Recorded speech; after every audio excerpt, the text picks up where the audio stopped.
Hello and welcome to part 2 of our analysis of iCAT12.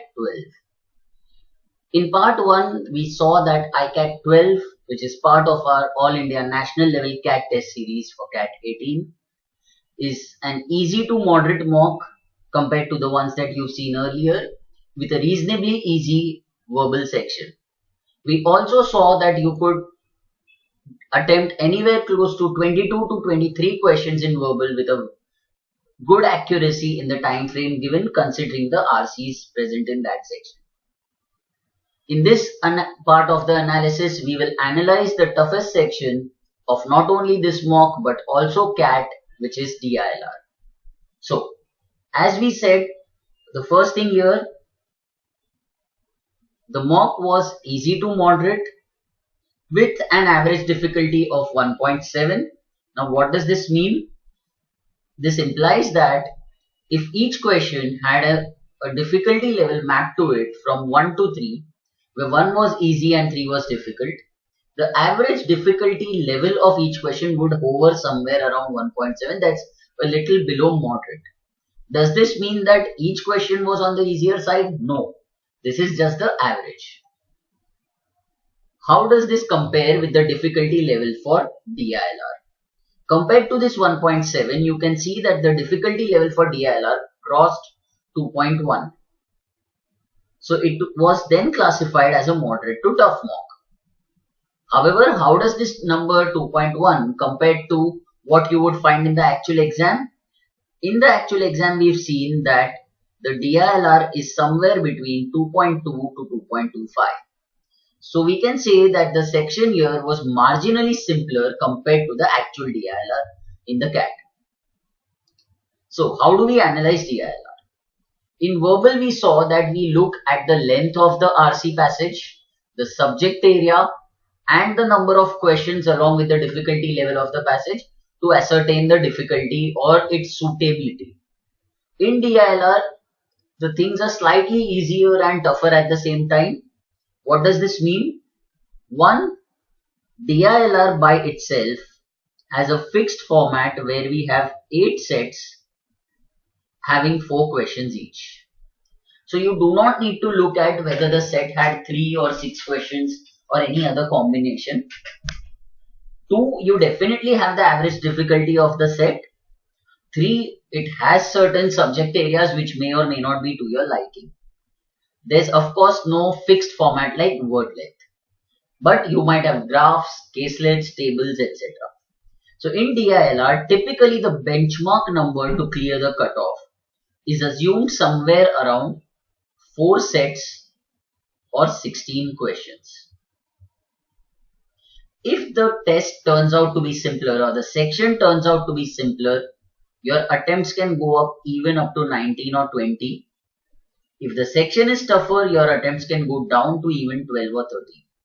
But broadly, if we were to look, we were to say that anywhere close to 3 to 5 sets is what a benchmark performance for DILR is. That is where we average out and say 4 sets is what you should target. So the goal while analyzing any DILR section for CAT is to identify the top 4 sets that you should be solving or attempting in the mock as far as DILR is concerned.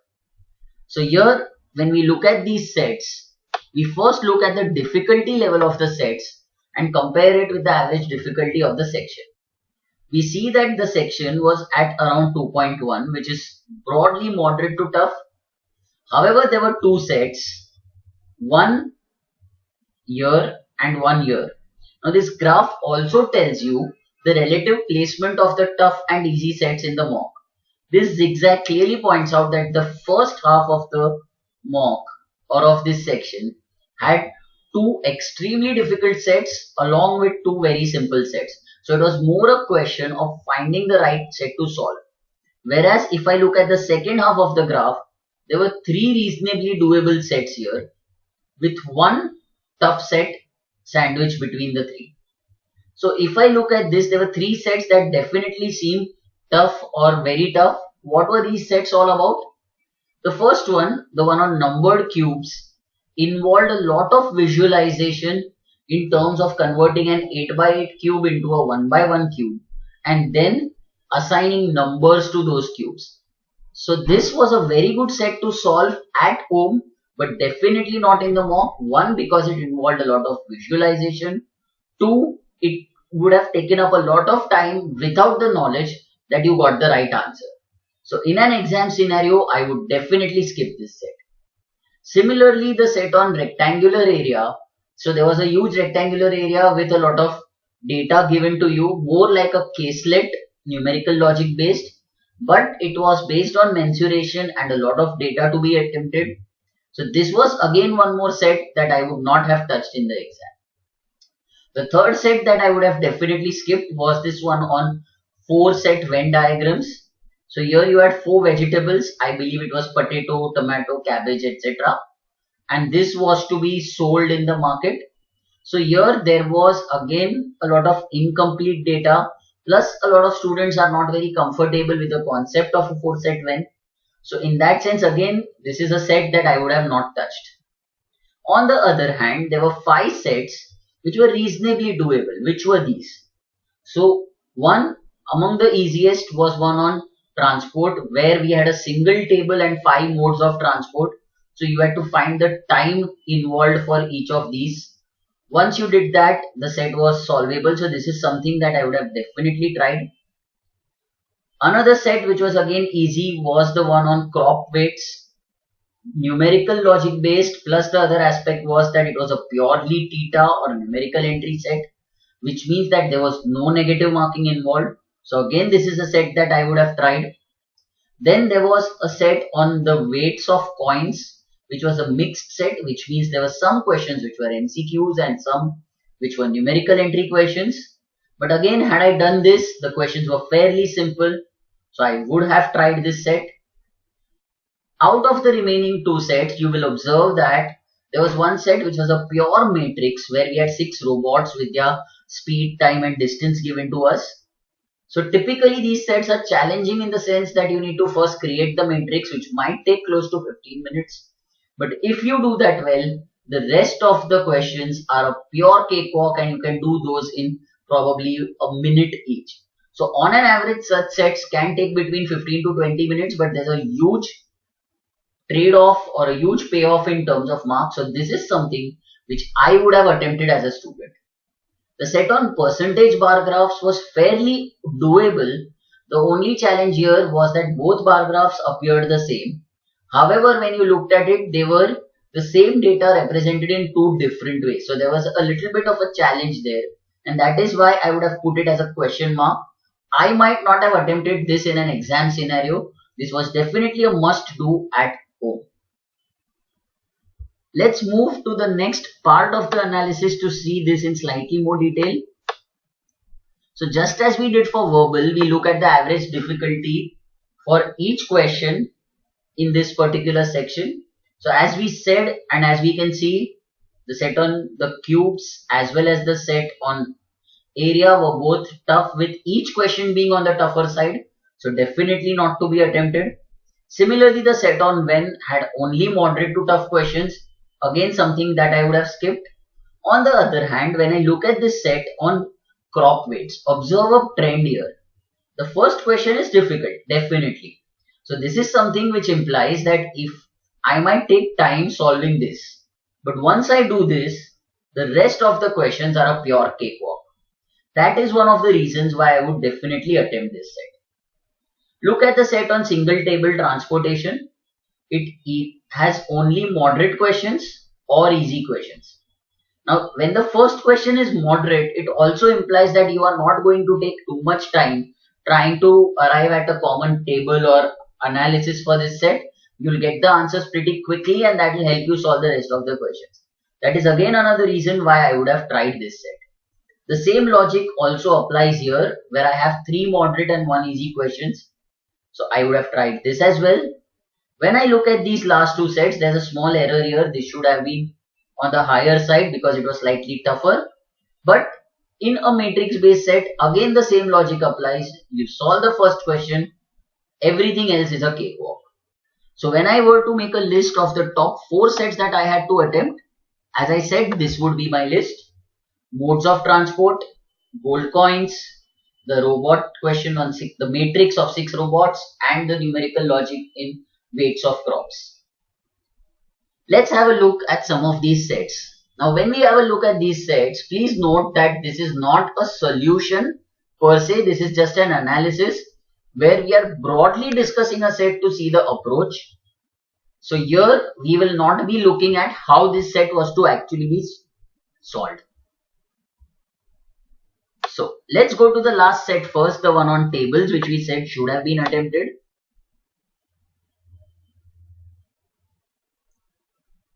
What does this set say? There are 5 students traveling from Mumbai to Delhi, which are 100 km apart. So the distance is given to us. All students change their mode of transport immediately after completing first 50 kilometers. So there are just 2 modes which are being used and both distances are the same. Mumbai to Delhi can be travelled by train, bus, ship, plane, monorail. So 5 modes are already given to us. Each student uses a different mode for the first half and the same is true for the remaining part of the journey. Which means no 2 students will have the same combination. The time required in integers only. So this is in integers. The breakup also for a particular mode is same in both the halves. Which means if I take 2 hours traveling by monorail in the first half, I'll still take 2 hours even if I travel by monorail in the second half. So here each of these equations is of the form a plus b equal to 4 to 8. If you'll see, this is 4, 5, 6, 7, 8. There are also some clues given. Had anybody used bus plus monorail, he would have taken 9 hours. So one hint that gives me is that there are, let's say, no combinations here, which is bus plus monorail. M uses plane plus ship, so I know that plane plus ship is 4. This is one combination. Now, plane is the fastest, monorail is the slowest. Please keep in mind that here when I say plane is the fastest, it means that plane will take the least time. This is the only catch in this question. So mathematically when I look at this, the value of P will be lowest. Because here this P corresponds to time rather than speed. Similarly, when we say monorail is the slowest, here the value of monorail will be the largest. Again, because M corresponds to time rather than speed. So using this and then using various combinations, you can break up this particular table, find the ways or find the modes for each of the students and answer the questions. We will not go into the actual questions. This is the broad approach. Let's have a look at the set on matrix. So this is the set with some 8 clues. There are 6 robots with these names given. They involve 3 weeks of travel. This week they cover certain distances at certain speeds, not necessarily in a certain order. Their speeds remain the same. So that's important. Speeds are constant. The number of hours for which these robots traveled in this week is also given to me, not necessarily in this order. Then there are certain clues. So for instance, the robot that travels 46 hours this week had traveled 53 hours last week and covered a distance of 98 km more. Which means this robot covered 7 hours more compared to last week and 98 kilometers more. Because the speed is constant, this 7 hours corresponds to 98 kilometers extra, which means that his speed per hour would be 98 by 7, which is 14. So essentially, this clue is a way of saying that the robot that travels at 14 kilometers per hour has traveled 46 has traveled for 46 hours this week. Similarly, you can then start mapping all the other robots to their time, speed and distance. One other reason of trying this question is that 3 questions out of 4 here are theta questions or numerical entry questions. So there are no options here, which is a minus, but at the same time, even if your matrix has gone wrong, you will not really lose marks because of these being theta questions. So definitely something that I would have tried in the exam. Let's look at the set just before this, the one on bar graph, which I just mentioned. Now this is a slightly tricky set, mainly in terms of reading the data. A lot of students do not understand how to read percentage bar graphs. So this is something you need to know, as it's a basic figure. So here it says the charts below represent the percentage distribution of schools in certain cities on the basis of student population. Now if you look at these two graphs, fundamentally they look the same.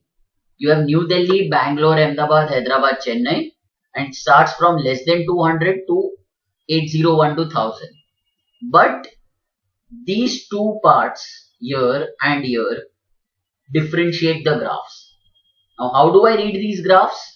The first graph means in New Delhi, 24% of the schools have students less than 200, 16% of the schools have students from 201 to 300, and so on. So this is bifurcated on a city level.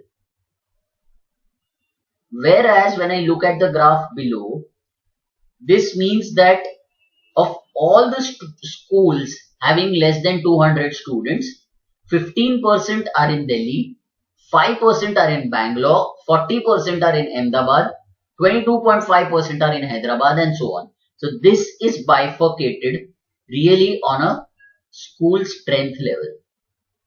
So you need to map the two and accordingly arrive at the number of students or the number of schools with a certain student strength for each city.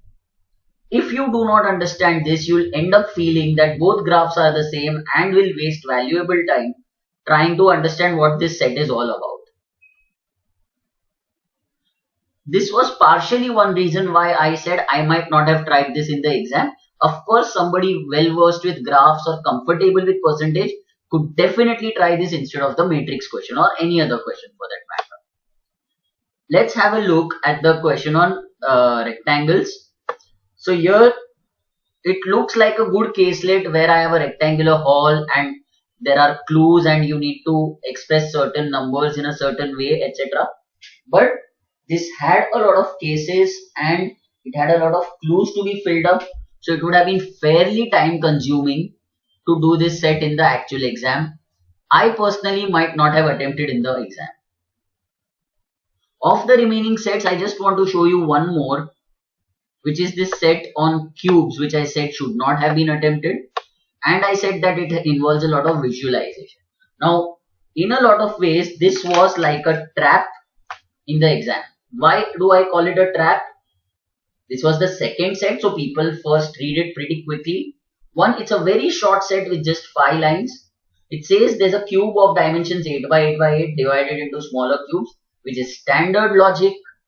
Now, each of these cubes is numbered and arranged to form the original larger cube. So far, so good. Each small cube is required to share an edge with the length, breadth, and height of the original cube. Hence, wherever required, the small cube is extended, and this is the part that really makes this set tough. The small cube is modified by extending it till it touches the outer surface of the original cube.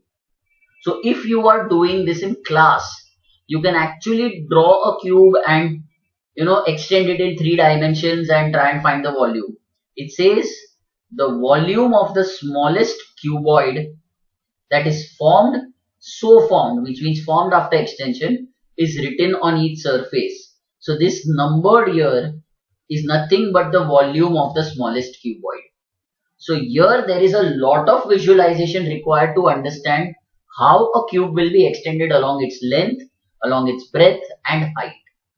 So there, of course, this set looks very tempting, but if you can visualize it, please go ahead and do it. Otherwise, for an average student, this is something that should definitely have been skipped in the exam. Instead, I would definitely recommend that they try set number 3, which was on these crops, where he was taking, I guess he was taking 3 crops at a time and then getting these values. So you had to take equations and solve this. Again here, as you can see, all 4 questions here are numerical entry questions, so there's no loss really. So if you can solve these equations and actually get the values, definitely something that is worth solving. Finally, the set that we've just left is the first set where each player has 120 games. There are certain products that cost so many gold coins. So you need to solve all these clues, understand how many gold coins a person starts with, where does the person end, what does he buy, etc. Again, pretty easy to solve in an exam scenario. So on the whole, if we were to say the DILR section here was slightly simpler compared to the average DILR section that we see in CAT, 4 sets could be solved with a lot of confidence and comfort had you selected the right sets. 16 attempts would be a fairly passable performance as far as this section is concerned. In part 3 of our analysis, we'll deal with the final section, that's font. You can view the analysis for not only this mock but all our other mocks on our official YouTube channel given in this link. You can also subscribe to our videos by clicking on this link. If you hit the bell button, you'll get notifications every time a new video is put up. Feel free to post your comments or feedback or doubts on the thread below this video. Keep watching. Wish you all the very best and thank you.